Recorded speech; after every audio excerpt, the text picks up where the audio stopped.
concern, baka hindi makita kasi yung pa-speaker natin for the last few hours, yung laki-laki ng Zoom. Okay, so this is a short-term version of what I normally teach when Mother Earth strikes back. So it's about global warming, climate change, and sea level rise, what has transpired over the last few decades that is affecting us now, and what we can pretty much project will happen in the next few years, not even decades. Okay? So just keep the normal course objective. So we will be tackling global warming, some knowledge on climate change, and what's the real estate industry doing about it. But most importantly, later on, I'm hoping to have time to give a message about what we can do about it as an industry and as individuals. Normally, I try to have a very interactive session. However, since we have like an hour and there are about 20 minutes worth of videos, spoon feeding tayo right now. So global warming, so this, sino ba ditong hindi alam kung ano yung global warming? Meron pa ba? Siguro naman naramdaman nyo na, no? Lalabas ka lang doon, pag nakalabas ka lang sa lugar na walang aircon, alam mo na. Especially in the last few days where it's been very humid. Okay, almost beating last year's record in Nueva Vizcaya of 47 degrees Celsius. Ridiculous. Pero when I was working in the call center industry, nung nasa day shift na ako, 2013, 2014, 2015, but 41 degrees on the heat index. It was normal along Ayala Avenue every day. So, global warming, for the most part, it is caused by the greenhouse effect. Okay? So, the greenhouse effect is when you have greenhouse gases, later we'll enumerate them, and these greenhouse gases prevent heat that is supposed to bounce out onto the surface of the planet out into outer space, okay, from escaping to outer space, thus causing more heat to be trapped inside the atmosphere. So there, you have energy from the sun, okay, light and heat going into the atmosphere, hits the earth, and in an ideal world, okay, only a very little of it would be kept on the planet to maintain the usual temperatures, and then most of it would go back out. Kaya lang, sa sobrang dami ng greenhouse gases natin in the atmosphere ngayon, okay, a lot of it gets trapped inside and causes temperature to increase. Our greenhouse gases, the more popular ones, nitrogen, oxygen, carbon dioxide, ozone, and if you take note, nitrogen and oxygen actually make up 97% of the atmosphere. The more obscure ones, you have methane, nitrous oxide, argon, water vapor, and others. And the scariest one here is water vapor. Later I will show you a little bit of a scary cycle kung bakit ito yung pinaka-worst kind of greenhouse gas. Now, just so that we can have a better understanding, okay, I'll let somebody who's better than me explain how global warming is affecting our Earth and what we can look forward to or not. Okay, so this is a 10-minute excerpt from the documentary called An Inconvenient Truth. It's almost 12 years old, and we can already say that, the speaker, Al Gore, former vice president of the U.S., former senator, has been fairly accurate in terms of predicting what's going to be happening, okay, in the next few years.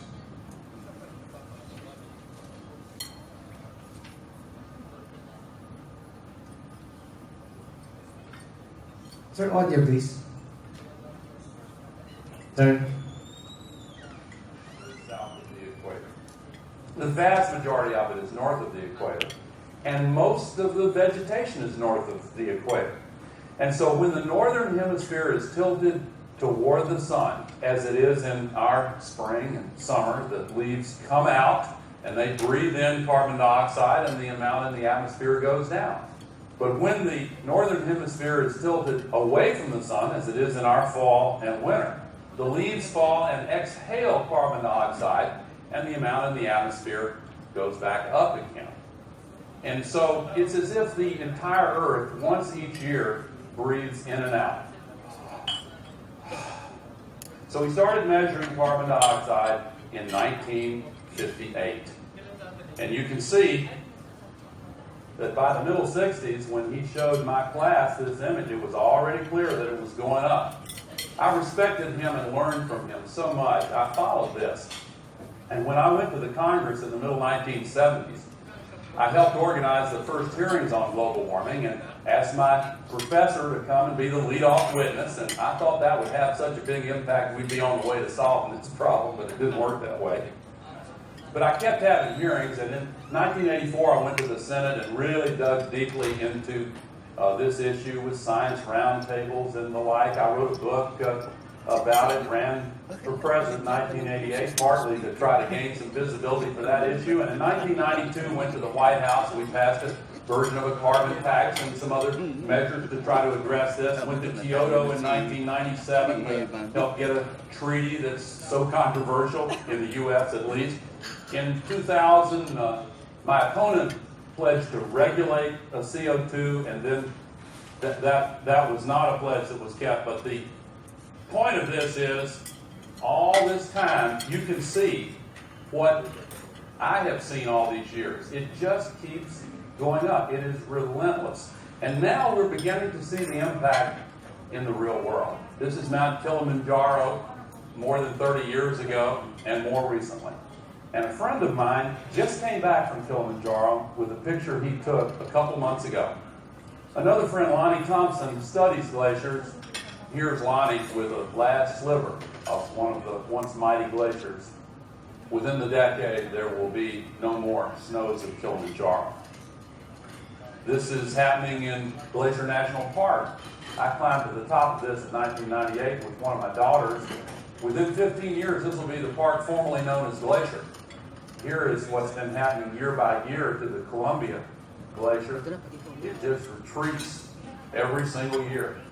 And it's a shame because these glaciers are so beautiful, but those who go up to see them, here's what they're seeing every day now.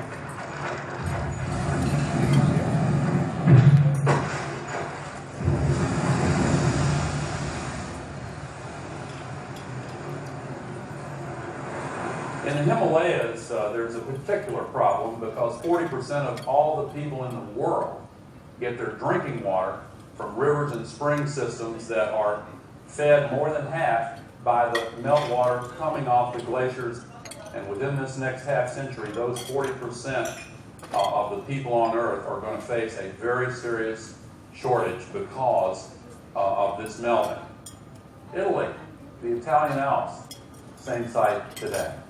An old postcard from Switzerland. Throughout the Alps, we're seeing the same story. It's also true in South America. This is Peru 15 years ago, and the same glacier today. This is Argentina 20 years ago, same glacier today. 75 years ago in Patagonia, on the tip of South America, this vast expanse of ice is now gone.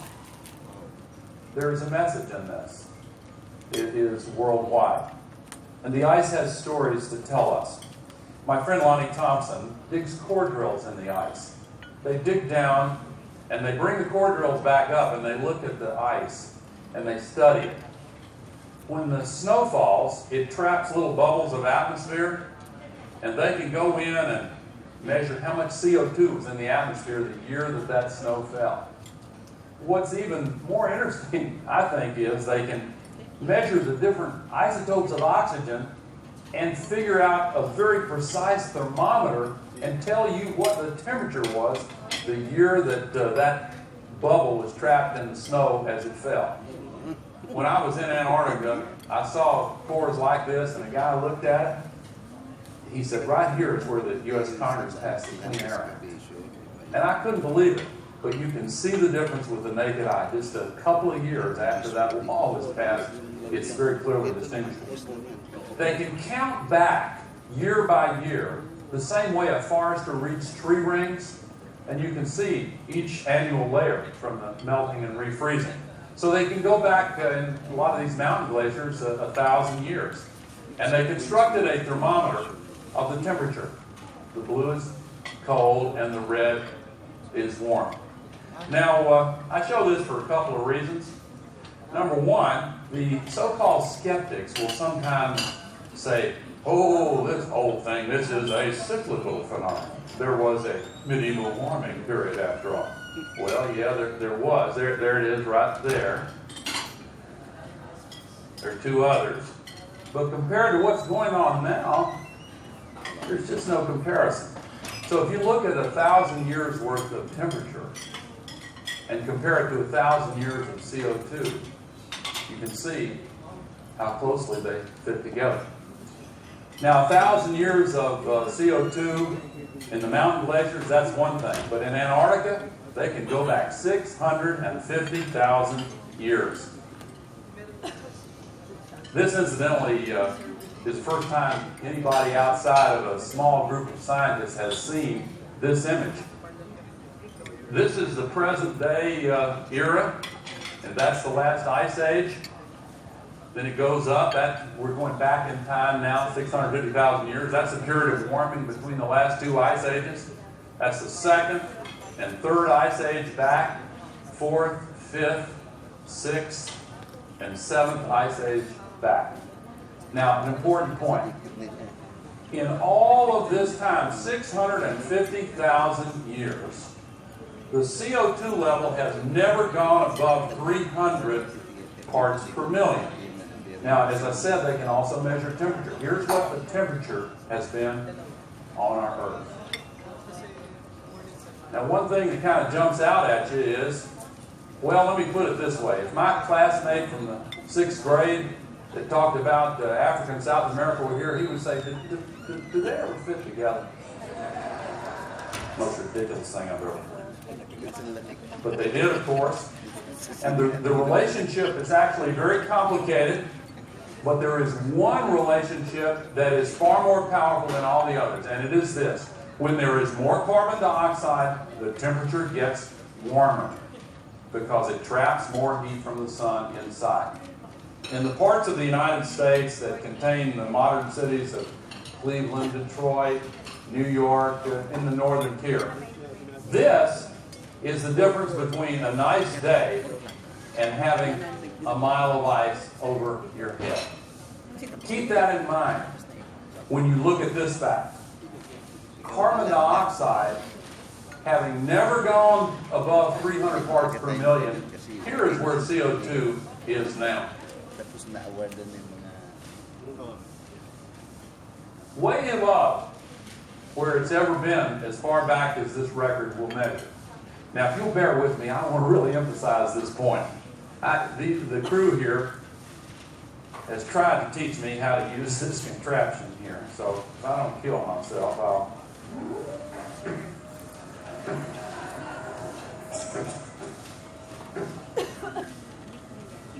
it's already right here.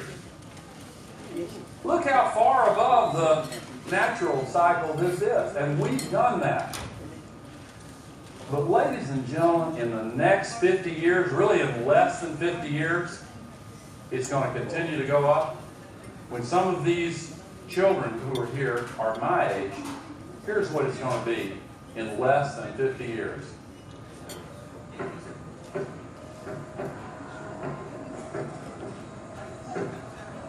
You've heard of off the charts. Within less than 50 years, it'll be here. There's not a single fact or date or number that's... So, that was almost 12 years ago, that data. So we actually have less than 40 years. And from Al Gore's camp, the original projection was that in 50 years, we're looking at with all of the ice melting and with all of the temperature increase, okay, we're looking at sea levels approximately 61 meters above the sea levels back in 2005. Now, that's one cap. And knowing us scientists, whenever there is somebody with a theory, there will always be somebody who has to play devil's advocate and try to prove it wrong. And later, I'll show you a video of the other camp, okay, just to be fair. But what are the causes of global warming? There are natural causes. Back in the early 90s, my professors and me, being very easily influenced at the time, okay, did not believe global warming existed. Up until last year, there were some Texan senators who, up until now, do not believe that global warming exists. They still think it's a natural cycle. However, what tips the scale is, tayo, us, human beings. And especially tayo dito sa real estate industry. Yung lupa doon sa kabilang kanto has no problems until you and I get there. And human beings would always want to change things for himself. Okay? For various reasons, political, economic, social. So human-related causes have already tipped the scale. We've already reached the point wherein we can no longer escape sea level rise. What we can try to do, and I will make suggestions later, is for us to slow it down, stop it, and then eventually reverse it. A process that will take as long as the amount of time it took for us to go and create this problem. Now, the reason why we didn't believe global warming was a real thing back in the early 90s was because human man-made causes, okay, mostly CO2 emissions, okay, only comprise 2% of all CO2 emissions globally. Most of the CO2 emissions came from volcanic eruptions, especially those that come from the transform faults under the oceans, oceanic ridges, yung mga nag-create ng oceanic tectonic plates. And these have been erupting for millennia, for millions of years. So, ang understanding namin noon, okay lang, this is something that happens, it's natural, we'll just have to go through it. And then other causes, okay, of course, solar activity, because the sun being the ultimate source of energy, okay, shines down on us, heats us up, and then the problem is we just keep on keeping the heat. And then a funny thing about how temperatures are on this planet, we have this thing called wobbly Earth. Mas malapit actually tayo sa sun during January as compared to July. The reason why we feel that it's colder during December, January, February is because of the way the Earth is tilted, and the sunlight has to go through more atmosphere. So less heat gets into the planet simply because of the amount of atmosphere that the solar radiation has to go through before it hits the surface. Okay, one of the lesser known sources, methane, kapag may nabubulok na dead things, formerly living things, so organic matter, okay, it releases methane, CH4, and this actually contributes to the greenhouse effect and thus contributes to global warming. Now here's the scary part, as I mentioned kanina. Ocean water evaporation. Water vapor is a greenhouse gas. So imagine when actually not just ocean water, any water, when water evaporates, it goes up into the atmosphere. And then it acts as a greenhouse gas, causing temperatures to rise, causing more water to evaporate. More water vapor goes into the atmosphere, traps more heat, causing further increase in temperature, causing more water vapor, more water to evaporate. So that's a very, very vicious cycle. That is going to be one of our biggest challenges in terms of stopping or reducing, stopping, and reversing global warming and climate change. Now, for man-made causes, the first and foremost would be burning of fossil fuels, mostly in the industrial sector, and mostly when it comes to power generation. Kasi ano ba yung sinusunod natin? Or saan ba nanggagaling yung kuryente natin? Mostly from coal-fired and bunker fuel-fired power plants. Okay? And the funny thing is, the reason why we call yung fuel na mga ito is fossil fuels is because of solar energy 100 to 130 million years ago shining down on the planet na inabsorb ng plants yung energy niya, turn it into calories, kinain ng mga animals, and then all of a sudden, they all die at matatabunan, depending on the way that they were buried. Okay, they would turn either to coal, okay, industrial cooling, or oil. So imagine millions of years of solar energy trapped in these fossil fuels, and we are releasing that energy back into the atmosphere as waste heat in a matter of years, decades. Very, very small amount of time. So, parang instant. Pagkatapos mong ipunin yung isang katutak na energy nito, ng instant, you release it. And unfortunately for us, naging sikat yung internal combustion engine. One of the most inefficient engines there are. Kasi yung, especially for the mechanical engineers in the house, if there are any, okay, yung internal combustion engine or yung reverse nyo, refrigeration engine, the most efficient we have is 33%. What happens to the other 2/3? It gets released back into the atmosphere as waste heat. So you only get to use 1/3 of the energy stored doon sa fossil fuels. The rest goes back to the atmosphere as waste heat that we keep in the atmosphere by releasing greenhouse gases, okay, that also come from the combustion of these fossil fuels. Deforestation.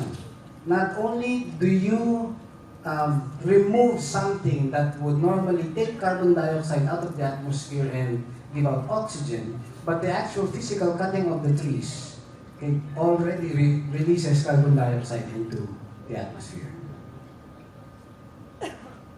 Agricultural emissions. So this is a combination of burning fossil fuels and churning up the soil, which also releases carbon dioxide.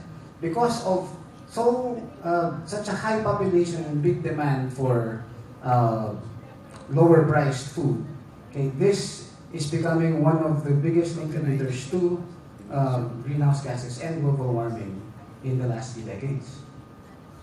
And if you notice, I keep mentioning decades, not just years. And for the geologists, a decade is a very short time. And we really, really need to be very wary of how we talk about time. For us, normally we would think in thousands, hundreds of thousands, millions of years. The average human being, okay, this normal na daily routine niya, ang span of time na nasa isip niya is 24 hours. 24 hours to the past, 24 hours to the future. If you don't believe me, tanongin niyo sarili niyo, ano yung lunch kahapon? Natandaan niyo pa ba? Nag-dinner pa ba kayo kagabi? So, we only think in the span of 24 hours. Except na lang pag titingnan natin yung planner natin. Na sana hindi lang plano, sana meron talaga ginagawa doon. And then the most common that we see every day for us here is CO2 emissions from transportation. Okay, all these contribute to increasing global temperatures that then leads to climate change. Okay, so that's global warming. Now we go to the second topic, which is climate change. And the best thing that I can share with you here, and I think most of you would have experienced it also in the past, okay, in terms of climate change na is personal to you, okay, is yung mga bagyo natin sa Pilipinas. In the 80s, Okay? The highest signal number that we had as far as tropical cyclones were concerned was what? Ano yung pinakamataas natin is na storm signal number noon? 1980s. Yung mga nandito na. 3. 150 kilometers per hour. 3. Last year, ano yung pinakamataas na signal number na dumaan sa Pilipinas?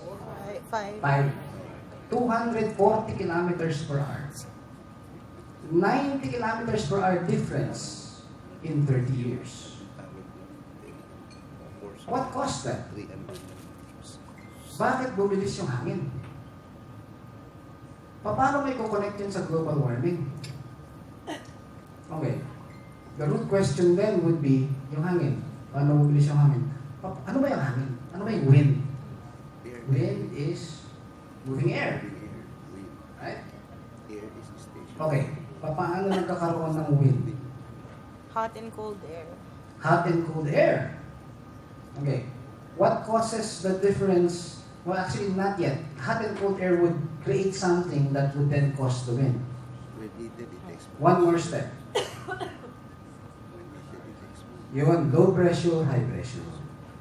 When you have a difference in pressure, okay, air will move, will follow the path of least resistance, will move from a place of high pressure to a place of low pressure.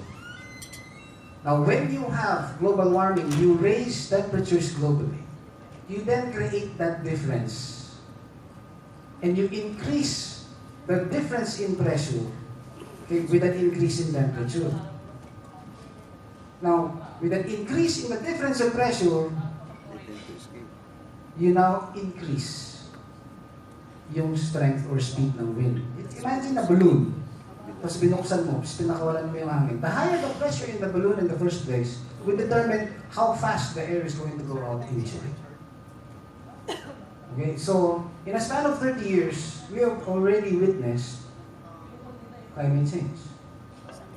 If simply the amount of, or the increase in speed ng wind during our typhoons. And that's just one manifestation. There's a lot more.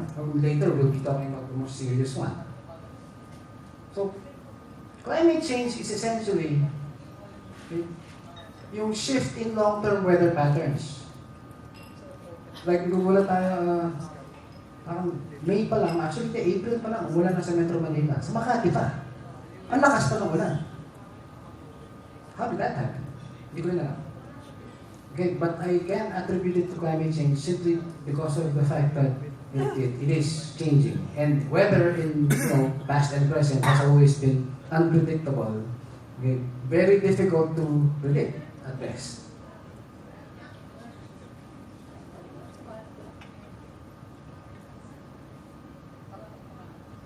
Now, what are the likely effects of climate change that we are going to experience, especially here in the Philippines?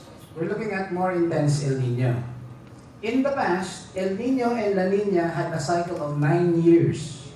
Kumbaga 9 years before the drought comes back. Okay? Nowadays, that cycle can be as short as 2 years. Just think of the last 2 years. You know it's happening. And here are the areas in the country that are most affected. Then we have sea temperatures, surface temperatures along oceans rising. Okay, and the effect on the ecology, okay, at the surface and on the shores is very damaging. For those who have industries along the shoreline, okay, shellfish fishing, this is a major concern. Ocean acidification. Okay, similar to ocean surface temperature rise, okay, the shellfish are becoming, the shell of the shellfish are becoming less and less durable. And it has an impact for those of us who get our livelihood from the shore or near the shore. Sea levels to rise by between 2 and 73 meters. And later I'll share with you another video that gives that prediction. Yung 73 meters niyan, that's from the other camp. Okay? Kasi sabi nila na, no, the planet is full of water, the water has a certain heat capacity and it's going to absorb a lot of the heat that we have. So it's not going to happen in 50 years. Okay? And it's not going to be 61 meters. It's going to be 300 years, pero 73 meters. But same question. Well, what part of Metro Manila is currently about, is currently 73 meters or higher than current sea levels? Wala. 73 meters is your 22nd floor.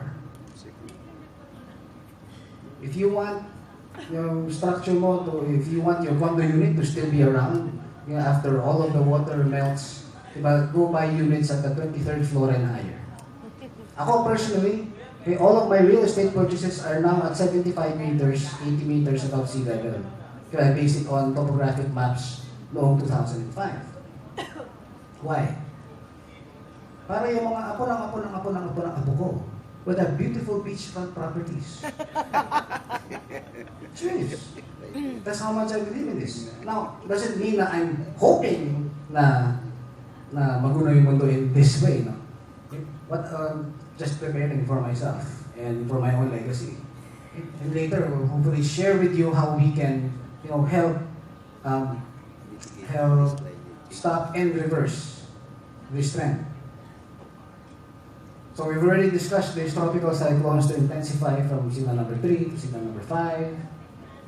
And here are the areas that are going to be affected by it.